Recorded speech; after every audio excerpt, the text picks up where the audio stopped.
Election ఉన్నప్పుడు అంటే ప్యానెల్లో మొత్తం హెల్ప్ చేశారు జనరల్ సెక్రటరీ. కేసు జరిగినప్పుడు అవన్నీ దాంట్లో హెల్ప్ చేశారు ఏడుగుంట్ల Srinu అన్నాయ్.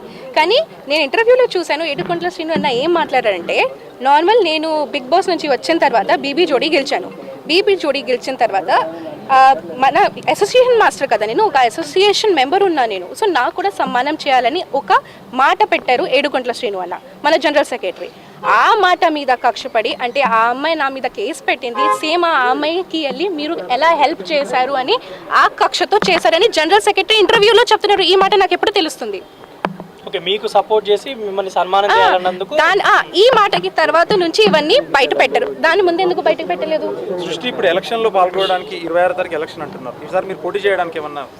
No first of all నాకు రూల్స్ అండ్ రెగ్యులేషన్స్ అంతా యూనియన్ గురించి తెలియదు. సో అవన్నీ నేను మాట్లాడకూడదు. రాజీనామా అనేది మేము ఫెడరేషన్ ద్వారా ఎలక్ట్ అయిన వాళ్ళమండి. మేము రాజీనామా అనేది ఫెడరేషన్ వాళ్ళకి ఇచ్చింది మాట వాస్తవమే. కానీ అది ఎలా వీళ్ళందరినీ ఒక తాటిపై కూర్చోబెట్టి మా అసోసియేషన్ భవిష్యత్తు కరెక్ట్గా ఉండాలి, డాన్సర్ల భవిష్యత్తు కరెక్ట్గా ఉండాలని ఒక ఉద్దేశంతో మేము మాట్లాడడం జరిగింది తప్ప మేము రాజీనామా అనే ప్రస్తావన ఎక్కడ తీయలేదు. ఒకటి, వాళ్ళు కూర్చోబెట్టిన తర్వాత లెటర్లు ఎలా వచ్చాయో తెలియదు. అదేవిధంగా మా లెటర్ బయటకు వచ్చుంటే కొన్ని దగ్గర 13-14 లెటర్లు వచ్చాయి. కావాలంటే మీరు ఫెడరేషన్ ఎంక్వైరీ చేసుకోవచ్చు. అన్ని లెటర్లు ఎప్పుడూ మా ఈసీ మెంబర్లకి ఎవరికి పంపించలేదు. ఏదైనా డిసిషన్ అవినీతి ఎక్కువ జరిగింది అంటారు. మరి అది మీరు ఇంతవరకు ఎప్పుడైనా గుర్తించలేదు సార్?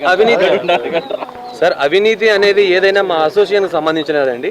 అది ఒకవేళ జరుగుంటే మా ఈసీ మెంబర్లకు చెప్పి, అప్పుడు అవినీతి జరిగిందని చెప్తున్నారు కదా, అదే మా ఈసీ మెంబర్లకు చెప్పుంటే మేమే యాక్షన్ తీసుకునే వాళ్ళం. మాకు ఎందుకు చెప్పలేదు? మరి సింపుల్ క్వశ్చన్ కదా. అండ్ ఫస్ట్ ఆఫ్ ఆల్ ఇంకొకటి, ఫెడరేషన్ కి వెళ్ళి రాజీనామా ఇచ్చారంటే దాంట్లో తప్పు ఏంటి నాకు అర్థం కావడం లేదు. ఒక్కసారి ఒక కంప్లైంట్ ఇక్కడ యూనియన్ లో తీసుకోవట్లేదు, అక్సెప్ట్ చేయట్లేదు అంటే మేము ఎక్కడికి వెళ్తాము? మాకు ఒకవేళ ఈసీ మెంబర్స్కి ప్రాబ్లం ప్రెసిడెంట్తో ఉంటే, జనరల్ సెక్రటరీతో ఉంటే, ట్రెజరర్తో ఉంటే వాళ్ళు ఎలా ఇవ్వాలి complaint? President, general secretary and ట్రెజరర్కి వాళ్ళు ఫెడరేషన్కే వెళ్తారు కదా.